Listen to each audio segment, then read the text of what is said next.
And one last thing before I turn it over to the Admiral, I just wanted to make sure we address this from the White House. I know there have been questions and concerns about this, but there is no indication of aliens or extraterrestrial activity with these recent takedowns. Again, there is no indication of aliens or terrestrial activity with these recent takedowns. Wanted to make sure that the American people knew that, all of you knew that, and it was important for us to say that from here because we've been hearing a lot about it. I'm not. Would you tell us? I'm just, I loved E.T., the movie, but I'm just going to leave it there.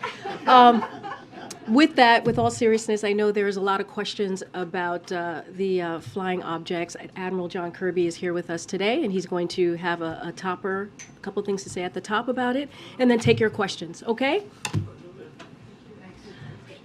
Thanks for clearing that up. It makes my job easier. I do have quite a few comments here at the top, so I do hope that you'll just bear with me and then be happy to take whatever questions you might have. So I'd like to begin today by updating you on our efforts to recover the debris of several objects that the United States Air Force shot down over the last few days, as well as that of the spy balloon belonging to the People's Republic of China. And I'd like to put into some context for you how we have worked and are still working to better understand the issue of high-altitude, low-speed craft. Now, let me start with the Chinese program. When President Biden came into office, he directed the U.S. intelligence community to do a broad assessment of Chinese intelligence capabilities and to ensure that we were working to detect and to protect against them. I think for reasons that you will all understand, we cannot publicly go into many details about how we discover and counteract foreign intelligence collection efforts, because much of what we have done and are doing is, of course, sensitive. But we were able to determine that China has a high-altitude balloon program for intelligence collection that's connected to the People's Liberation Army. It was operating during the previous administration, but they did not detect it. We detected it. We tracked it. And we have been carefully studying it to learn as much as we can. We know that these PRC surveillance balloons have crossed over dozens of countries on multiple continents around the world, including some of our closest allies and partners. We assessed that at this time, these balloons have provided limited additive capabilities to the PRC's other intelligence platforms used over the United States. But in the future, if the PRC continues to advance this technology, it certainly could become more valuable to them. The President also instructed the intelligence community to take a broad look at the phenomenon of unidentified aerial objects.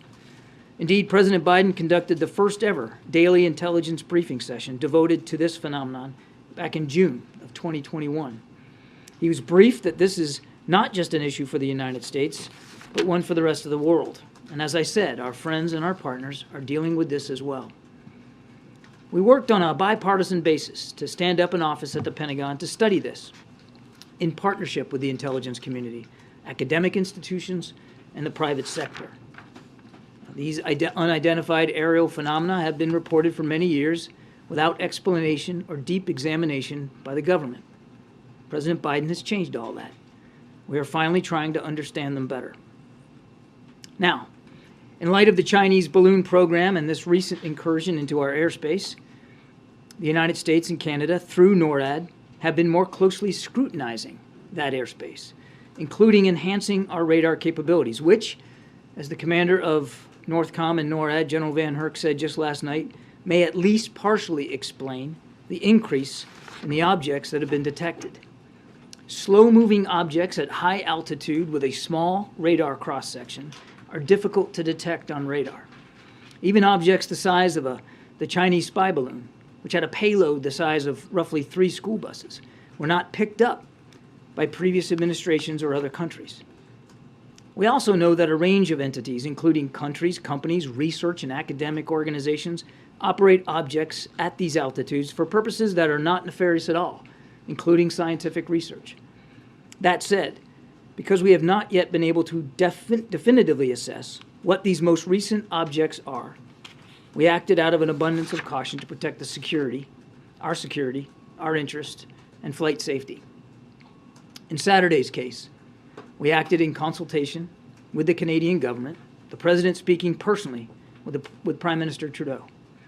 The spy balloon was, of course, different because we knew precisely where that was. As we have said, we do not assess that these most recent objects posed any direct threat to people on the ground, and we are laser focused on confirming their nature and purpose, including through intensive efforts to collect debris in the remote locations where they have fallen.